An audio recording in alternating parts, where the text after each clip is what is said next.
Hey, and welcome. Today we are honored to have Ken come and read from his book, Standing Lonely in the Alley. My name is Karen Klein-Tardiff. I am the editor-in-chief of Gnashing Publishing, and this was such a fun book to work with. It really was. When we are reading manuscripts during our open reading period, um, you know, I'm going to say it's drudgery, but you're just reading and reading and reading. And when I came across Tom's, I was like, wait a second, this is completely different. This is something that made me smile. It made me have all kinds of emotions. And just from the very beginning on the table of contents, no, damn it. And then I loved it. I was like, it's perfect because sometimes you get sick of the mundane little tedious things. And when we were talking about it later, he's like, no, I just put that in there just because. Let's go ahead and put one. I'm like, absolutely not. It's too late now. You already said no table of contents, no table of contents. But I did cave and put in page numbers at the bottom. So have to keep it a little professional. Yeah, that works for me. Like I said, I always tell people the thing I hate the most about writing at all is doing table of contents and coming up with titles for things. And if I remember correctly, either this one or another one that I submitted, every one of I originally had every title as just nope. So there was like 25 poems that said nope. I can't stand it. And the very first poem I'm going to read, I cannot tell you how much I hate the title of this thing. Well, I think some of the titles were very interesting. I really enjoyed the whole collection. And actually, Teeth is just super, super excited to have Standing Lonely in the Alley as part of our catalog. And I highly recommend that you buy an extra copy and just pass it around as a gift to friends. So I'm going to shut up and now I'm going to let Ken take the floor and read some of his poems. And if you want to talk about them, feel free. Whatever, it's your I day. I can. Yeah, obviously, I want to say thank you, and I appreciate the kind words. My writing is from a very real place. It's very conversational, kind of stream of consciousness. And I appreciate, and I know you've accepted a few other of my poems, and I've got a couple people on here now that are in the Masticadoras family, different offshoots, and they take quite a bit of my work. So I really appreciate the people that, I get involved with on a regular basis. Um, I don't have anything else to say other than, my tagline of being the poet laureate of the Cleveland sewer system, which, if that tells you anything, I don't always take it seriously. I do not come from an academic background. It's all very real, based on, everyday life with depression or just everyday life. So I'll just start right in. The very first one, and again, I hate this title. I am but an aphid chewing the leaves of a tomato plant and counting the days. There's a scent in the air of fresh tomatoes floating in a pot of water, ready to be rinsed, cooked down, and poured into glass jars, mixed with the smell of a musty, dank basement where the daddy longlegs call home. The cars on the highway are big steel machines. I watch the numbers on the gas pump roll like a combination lock as my mother fills the tank. I can see the fumes floating off the nozzle. The lake we would go swimming in on a quiet Saturday is gone, covered over and turned into a hospice care facility. The woods behind the house are gone to make room for more houses. The photo huts are gone. The movie theaters, dime stores are gone. My childhood is gone. My 20s, 30s, 40s, gone. My hair, eyesight, everything has been demolished, buried, and rebuilt, leaving only memories. Memories of something as simple as fresh tomatoes floating in a pot of water.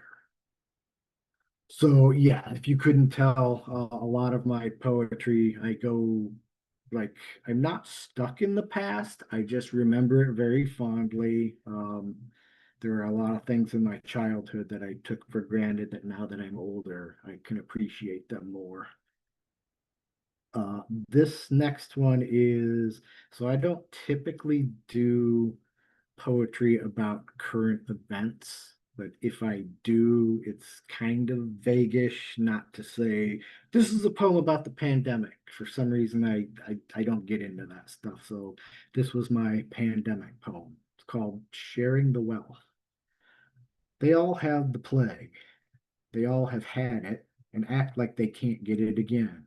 Spitting in the wind, coughing and sniffling in the clean air. They're all licking doorknobs and grabbing their crotches, touching his stuff and her stuff and my stuff. They've all had the plague and want to take everyone else down with them, scratching their heads and wondering why everyone is dead, or on death's door, or in death's bed. I probably should have. There's a couple of poems in here with some swear words, so I guess I should have had that out there. If you don't like swear words, you're in the wrong room. This one is called Breaking the Cycle. You know, you have these days where everything's the same. Nothing really good happens, nothing really bad, just more of the same. And you sit waiting for the dam to break, for all those good things to come flooding out at once. And you wait and you wait. This is a shorter one about an ex I had and one of the sillier things she used to do. Um, Throwing your cares to the wind. She used to write all her problems, those things she wanted to let go of, on sticks and pieces of driftwood and throw them in the lake, never thinking they would wash back up on shore, as if her problems didn't want to let go of her. And then the last poem, no, actually, last two poems. 50 cents will get you. With age comes wisdom, and the wisdom to know life isn't so enjoyable the older you get. Not like it was when you were a child, and 2 quarters in your pocket meant you had it all.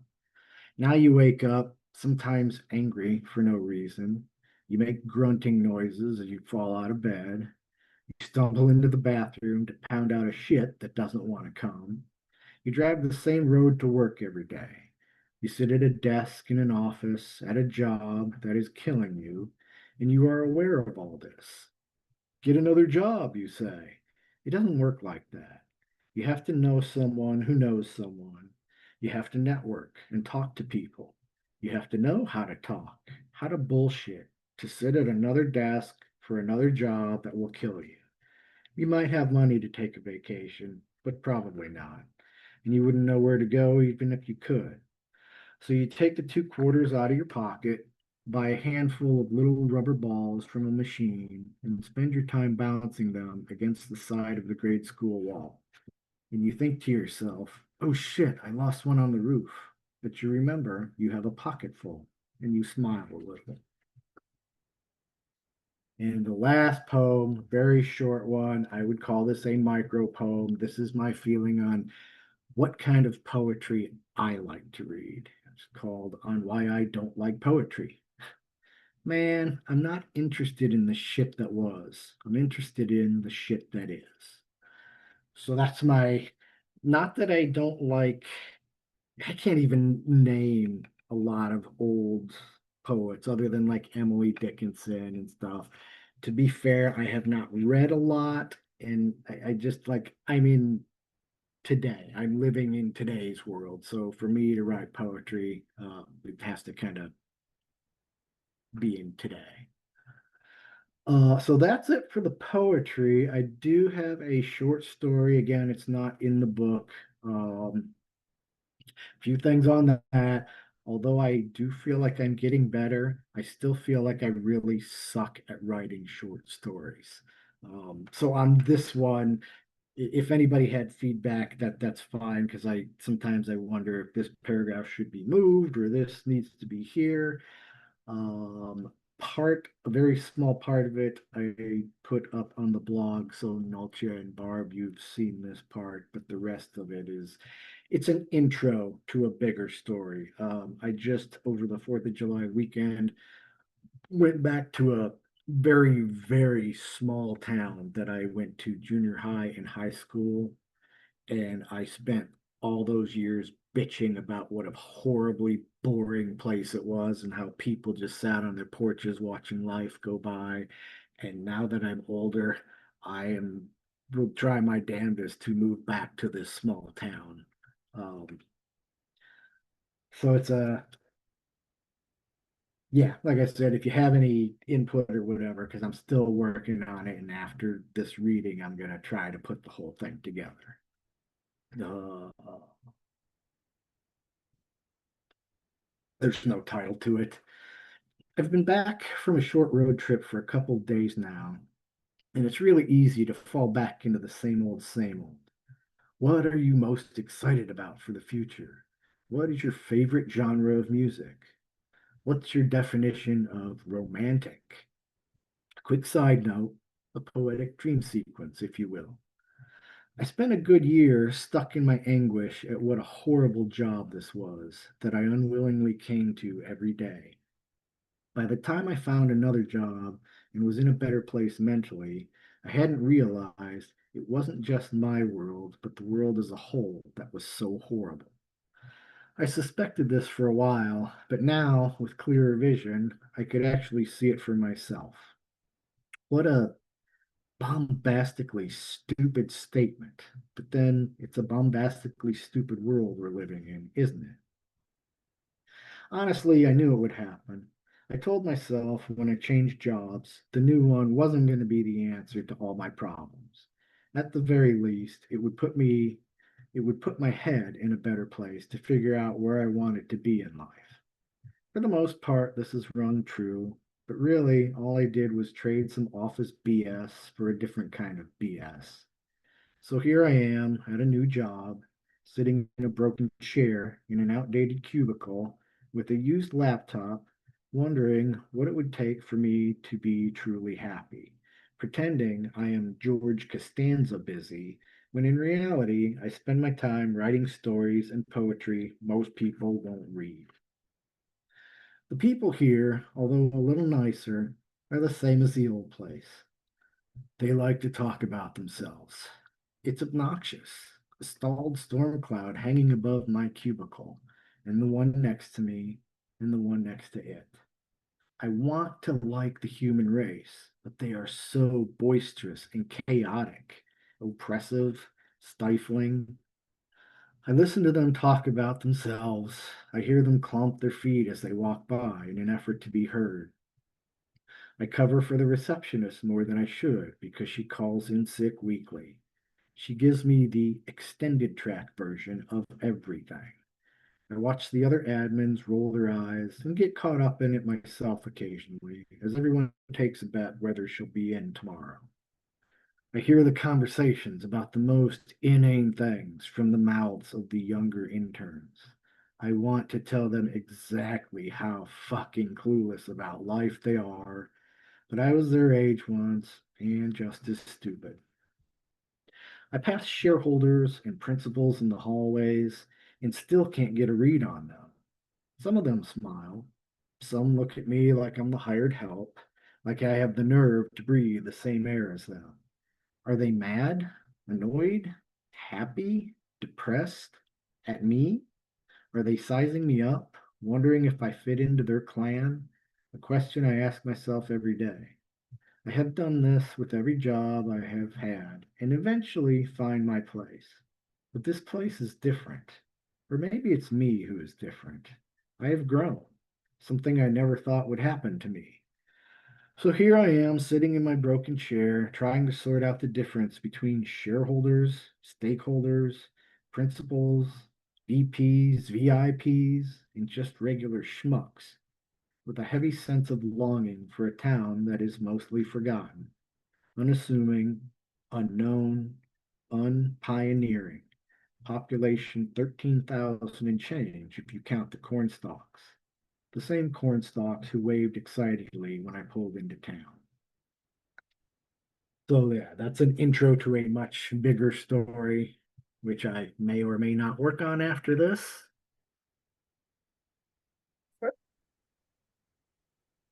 So yeah, from my and I don't know why, I have written probably close to 30 chapbooks and a bazillion poems, but when it comes to short stories, my big thing is always, did that make sense? Was it coherent? So if there were parts of it that were out, please let me know and I will make notes and No, I enjoyed it, and I also enjoyed hearing you read your poems. I like your pacing as you go through them, and it's kind of like I was reading it in my head, and then hearing you read it. It's just better hearing the author read their own work. I gotta tell you, I'm still, and I have not read out loud a lot, but every time I do it, I'm like, does this sound? Because I am aware that I have a very sort of monotone, droll type of voice, and I don't practice when I read because I could, practice 100 times and I'd still trip up or screw something up or read it differently. So it's just everything to me is organic. I thought everything sounded great, Ken. Perfect. That's all Yeah, I I got into it and I'm not sure what I would recommend for the story. I think it says a lot about Good. I appreciate where that we're because at. one of my things, and no offense to any of you because you're all writers, but sometimes the worst thing to do is get advice from other writers because I've had, like somebody else had said, well, if you take that last paragraph, put it in the very beginning, but then you would have to rewrite the whole story. And I'm like, no, forget that.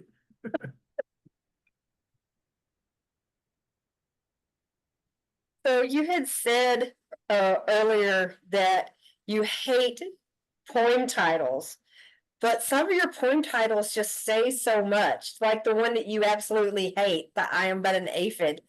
And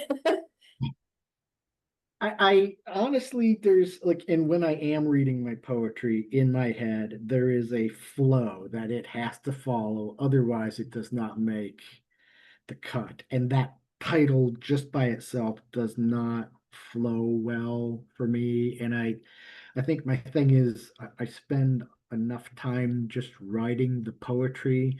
So now I have to come up with this one little line that's a tag that sucks people in that has to be 100% perfect. And 90% of mine are complete nonsense, or a lot of times, like a lot of other people, I'll just, the first line of the poem will be the title. I have another chapbook out there where every title is just a cut of beef.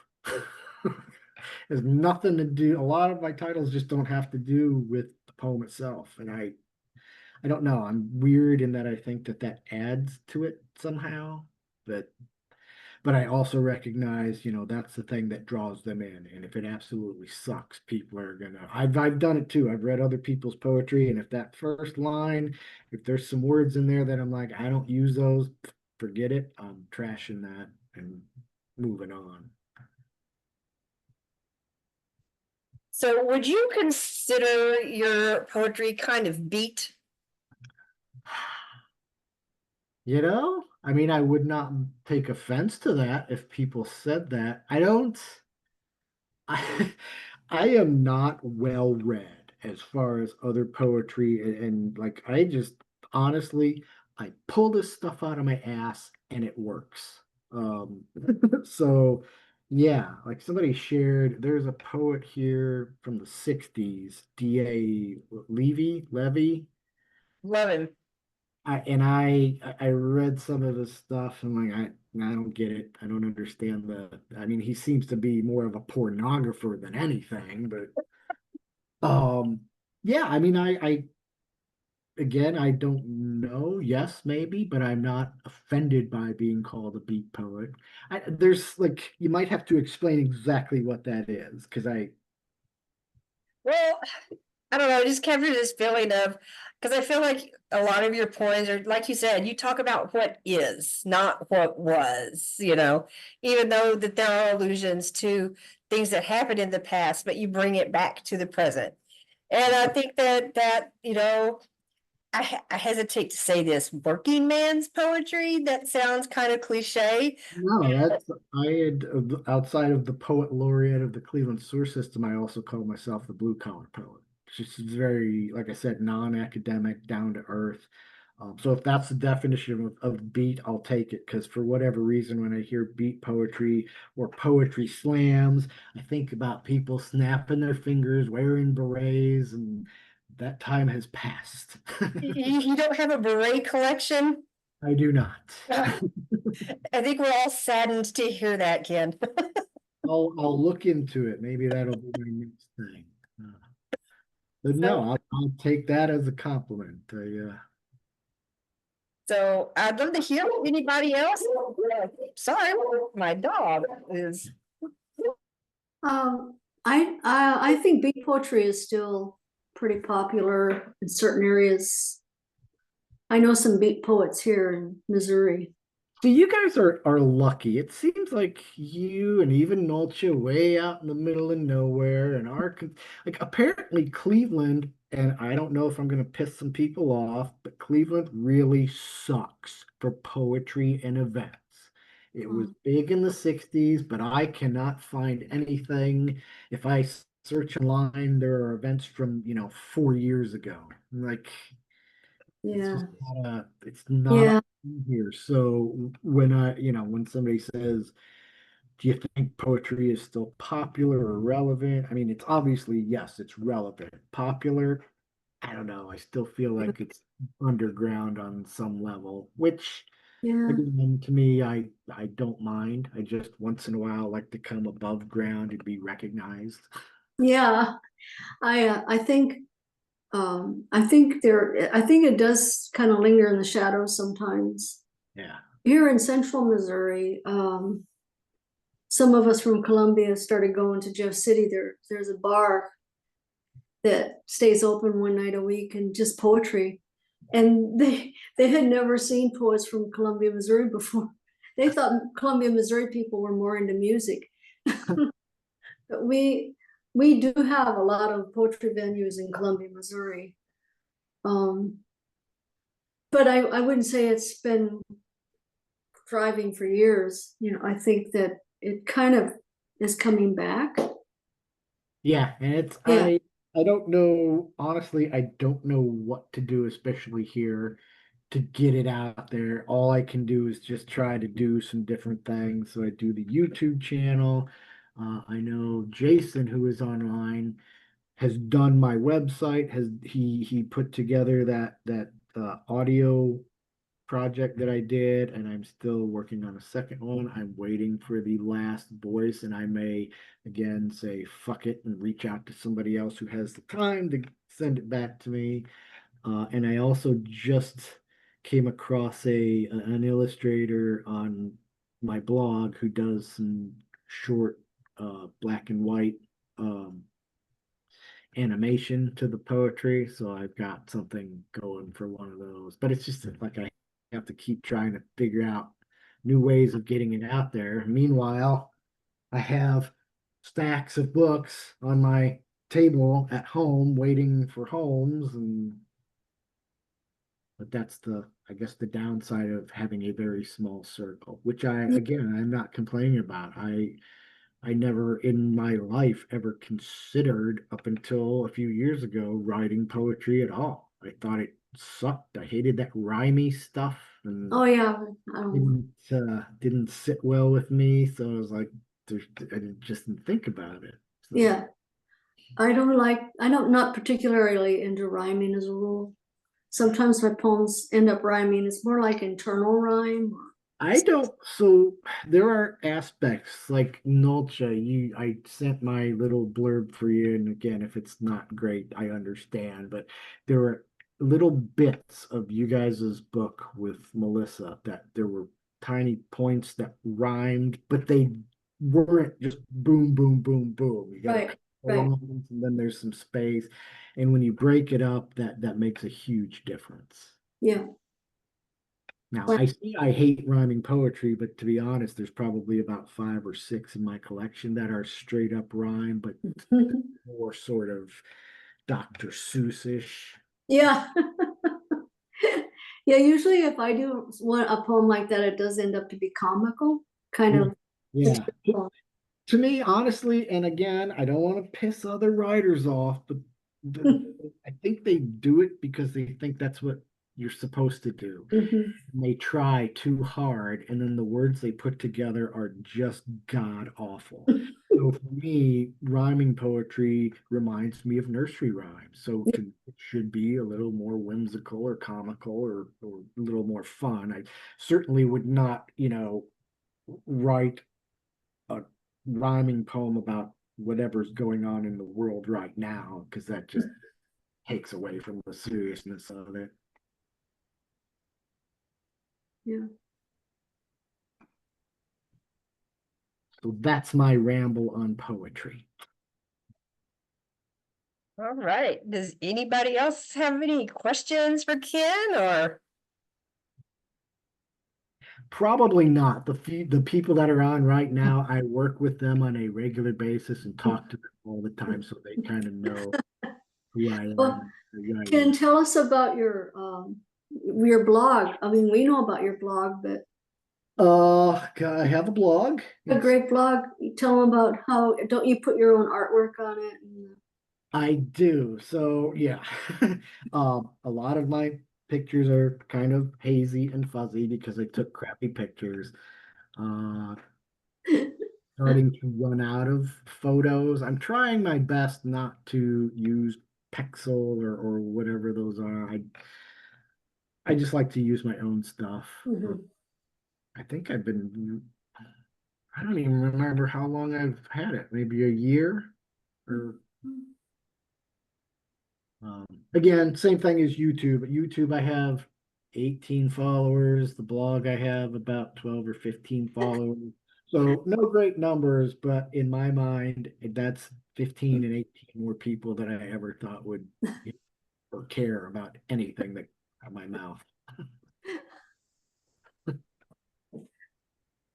Well, I'm once again, I just gotta say, I loved the poetry. It was just very grounded, and I felt like I just love the way you express like just the everyday things that everybody's dealing with is very relatable, and there's humor to it. So I appreciate that, and the big word being relatable. That's kind of all I ever wanted. Because I think in terms of like the academic sense where people just use really big words to describe things that are, it just doesn't, it's not needed. You can tell a story in 4 or 5 lines and not use big words. And you want it is I want it to be relatable because again, poetry is kind of a hard sell. So if I can put something out there that's this sort of relatable little story that puts a memory in your head or whatever, and maybe you pick up a poetry book, then I've done my job. yeah, well, I definitely, like I said earlier, I recommend everybody grab a copy for a friend because this is a book that it's just I think it has a wide appeal, and I think we keep going back to that word relatable, but it really is. It's something that a lot of people can enjoy. It's not one of those books where you're like, what are they trying to say? What's the hidden meaning? And why did the poet choose to use this color in this sentence? It's none of that. It's something that you can pick up and read and really enjoy it and just be in the moment with it. And I'm glad you say that because and Barb and Ultra, you guys were in the Thursday Night Poets group with me, and sometimes somebody throws out a poem, and I'm just like, I don't understand that at all. And if you have to stop for a minute and kind of explain it, then you're probably not doing it any justice. So, plus, I just don't really know any big fancy words. That's the big reason. So, all right. Did anybody else have anything else? If not, we're gonna. What's the story behind the book cover of Standing Lonely in the Alley? How did that come about? I really like this cover. So it started out like I was out in Portland visiting my brother, and I told him that, hey, I got this book coming out. So he goes nuts and hey, let's start taking some pictures and I'll find some alleys and this and that. And I'm like, nah, just let's whatever happen organically. And honestly, the photos that he took were kind of crappy. And then I saw this, and I like to me, it was very reminiscent, I guess, of like a lamppost or this lone lamppost out in the middle of nowhere or in some back alley. So it did really speak to me. Um, the standing lonely in the alley was actually kind of pissed that I couldn't use this. Originally, when I moved back to Cleveland, I was walking around taking a bunch of photos, and there was this gross little alley down from my office, and right in the front was a pigeon standing there by itself. And it was such a great picture, and it ended up getting used for an Alien Buddha magazine, which means I couldn't use it, I guess, for another one, but no, I'm happy with this. I don't know what my train of thought was where I was going, so stop there.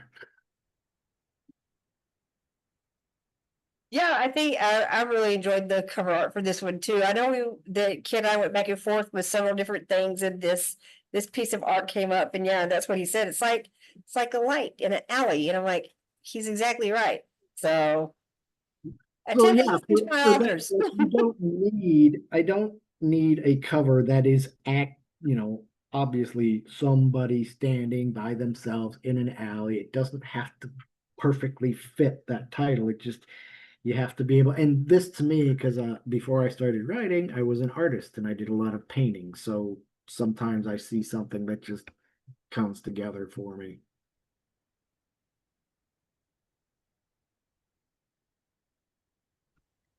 I have one, if I may. Ken, we've worked together quite a bit, but I've never actually asked you this. We're both driven to create in different fields. I am a serial notebook abuser. Tell us a little bit about your physical writing process for your poetry.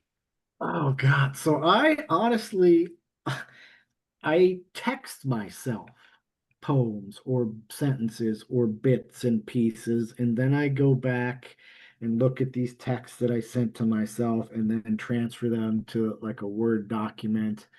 I don't have any, like, there are a lot of writers out there that will print out their stuff, put it on the floor in front of them, and suffer through trying to figure out how which poem should go where. I text them to myself, I put them on Word, and that's how my chapbooks come about. I don't spend a lot of time putting this, it's just, again, it's organic. I did on the way to this small town. I was like, oh man, what do I do? I can't, pull out my phone while I'm driving down the highway. So I would, hey Siri or whatever, text my number, and then I have probably 30 little notes in my phone right now that I have to go back to. And it was kind of annoying because, the talk to text doesn't always work perfectly. So I'm driving down the road 80 miles an hour going, no, God damn it, that's not what I said. But yeah, my process is and that's so I don't handwrite things. I find that number one, my handwriting is horrible. It's very tedious. It was funny for this last animation project. The guy asked me if I could handwrite one of my poems. I'm like, okay, on a piece of paper with no lines. I'm like, oh my God, are you insane?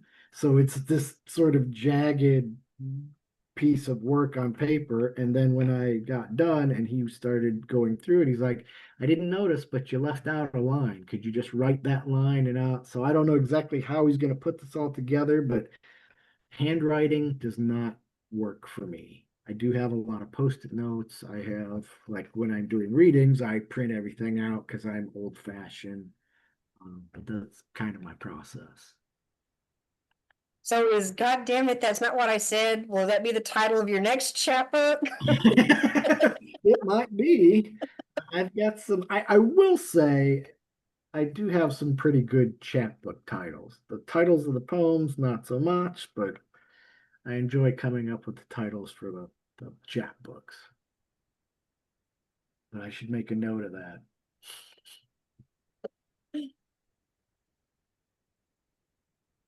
Right. Anybody else?